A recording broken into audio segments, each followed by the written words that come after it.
हुआ है तो यहाँ के लोग भी और पूर्वांचल के लोग भी खदेड़ा कर करके दिखाएंगे। यहाँ भी खदेड़ा होगा कि नहीं होगा? सुन रहा था मैं इस मैदान को भी देख रहा हूं। जहां तक मुझे दिखाई दे रहा है पूरा मैदान भरा दिखाई दे रहा है,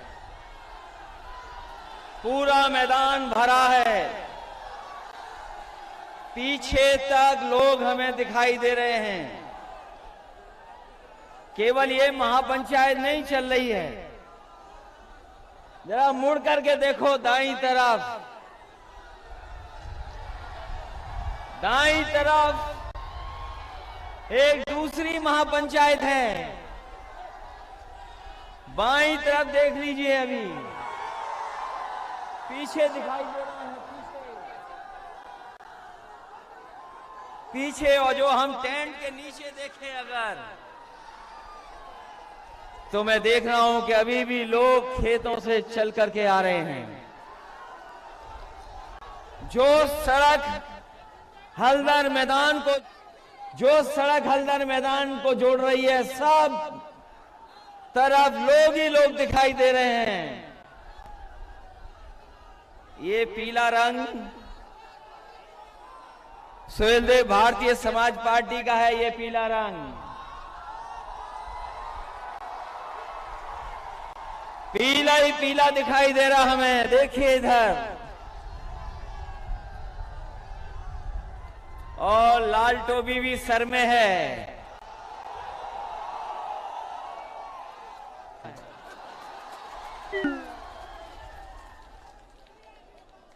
और फिर आपने ठीक में कहा था,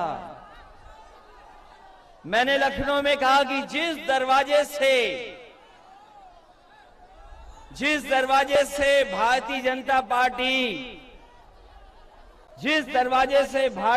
पार्टी सत्ता में आई है, वो दरवाजा ओम प्रकाश राजभर जी ने बंद कर दिया है और हम लोगों ने मिलकर के उसमें छटकनी लगा दी है। बताओ अब भारतीय जनता पार्टी का क्या होगा? इसलिए इस मंच पर उपस्थित सुहेलदेव भारतीय समाज पार्टी के राष्ट्रीय अध्यक्ष ओम प्रकाश राजभर जी, मंच पर उपस्थित प्रेमचंद प्रजापति जी, समाजवादी पार्टी के नेता बलराम यादव जी, अनिल सिंह चौहान जी, पूर्व मंत्री, वो निश्चित दिन हो जाता है कि इतिहास बदलेगा। और जो हम आप वंचित समाज, पिछड़े, दलित, अल्पसंख्यक, जिनको अधिकार नहीं मिले, जिनको सम्मान नहीं मिला, मुझे पूरा भरोसा है कि आने वाले समय में जो चुनाव होगा, उत्तर प्रदेश से भारतीय जनता पार्टी का सफाया होने का काम होगा। और सफाया इसलिए जरूरी है,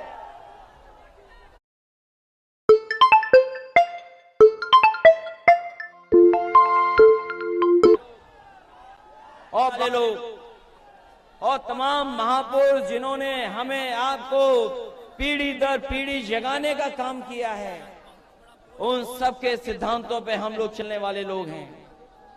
इसलिए एक होकर के जब आगे चलेंगे, आगे एक होकर के संघर्ष करेंगे, तो इस ताकत का कोई मुकाबला नहीं है, कोई मुकाबला नहीं है। ये जब रैली अनाउंस नहीं हुई थी, इस कार्यक्रम का फैसला नहीं हुआ था, तो आकलन करने वाले कुछ आकलन कर रहे थे कि कौन कितनी सीटें जीतेगा। लेकिन जैसे ही गठबंधन हुआ है, लोगों ने, जिन्होंने आकलन करना शुरू किया था, जो बड़ी बड़ी संस्थाएं हैं, वो भी महसूस कर गई हैं कि अब इस गठबंधन को कोई रोकने वाला नहीं है। जो मैंने पहले कहा था, पहले भी कहा मैंने, और फिर कहता हूं इस मैदान में, और इस भरोसे के साथ कह रहा हूं कि जब पीले लोग, पीले सुहेलदेव राज पार्टी के लोग समाज पार्टी के लोग और समाजवादी पार्टी के लोग जब एक हो गए हैं तो हो सकता है कि जनता 400 सीटें भी जिता दे।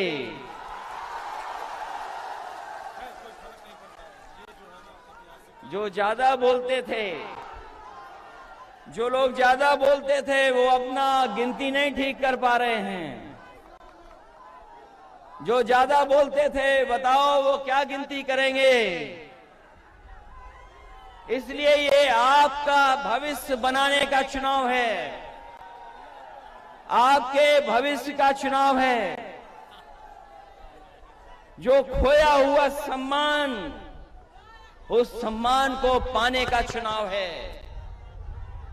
जो आपने सम्मान खोया है उस सम्मान को पाने का चुनाव है। बताओ एक होकर के सफाया होगा भारतीय जनता पार्टी का? नहीं होगा।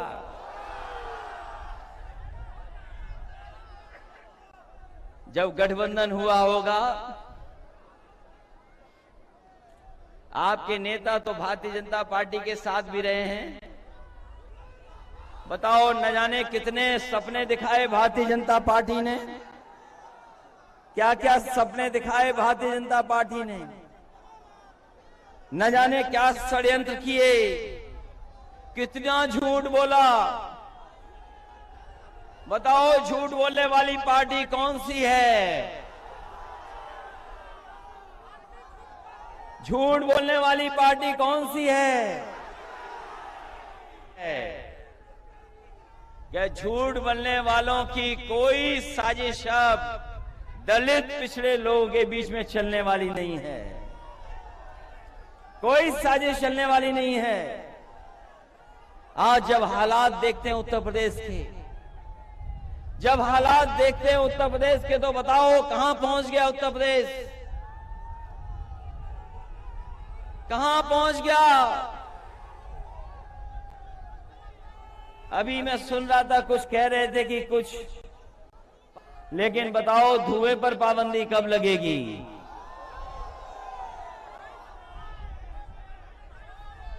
किसी पे पाबंदी लगाने की बात कह रहे थे,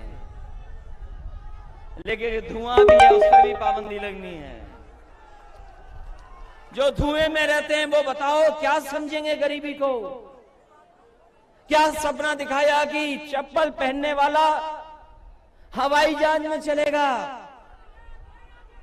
यही सपना दिखाया था। और आज जब महंगाई देखोगे तो बताओ चप्पल पहनने वाले की मोटरसाइकिल भी खड़ी हो गई है। जिन लोगों ने सपना दिखाया कि चप्पल पहनने वाले लोग हवाई जहाज में जाएंगे, आज पेट्रोल की कीमत क्या है? आज उनकी मोटरसाइकिल खड़ी हो गई। और अगर मोटरसाइकिल लेकर निकलते भी होंगे तो हो सकता है कि कुछ लोग ऐसे खड़े जो चालान के बाद चालान दे देते हैं। क्या हालत कर दी उत्तर प्रदेश की? क्या याद नहीं है आपको जिस समय लॉकडाउन लगा था? लॉकडाउन लगा, याद हो आपको? लोगों को अपने सहारे पे छोड़ दिया, जो जहां था वैसे ही छोड़ दिया। कोई इंतजाम नहीं किया गरीबों का, और गरीबों को छोड़ दिया कि जाओ अपने घर पहुंच जाओ। जो गरीब थे अपना सामान लेकर के, अपनी पोटली लेकर के, जो कुछ कमाया हुआ था सब कुछ लेकर के, कोई महाराष्ट्र से चल दिया, कोई गुजरात से चल दिया, कोई देश के दूसरे हिस्से से था, वो अपने गांव पहुंच गया। लेकिन इस सरकार ने कोई उनकी सुध नहीं ली, कोई मदद नहीं की सरकार की, कोई सरकारी मदद नहीं हुई। न जाने कितनों की नौकरी छूट गई। तमाम हमारे मजदूर चलते चलते जो दूर दूर से आए थे उनकी जान चली गई। कोई सरकार ने मदद नहीं की। और जब बीमारी आई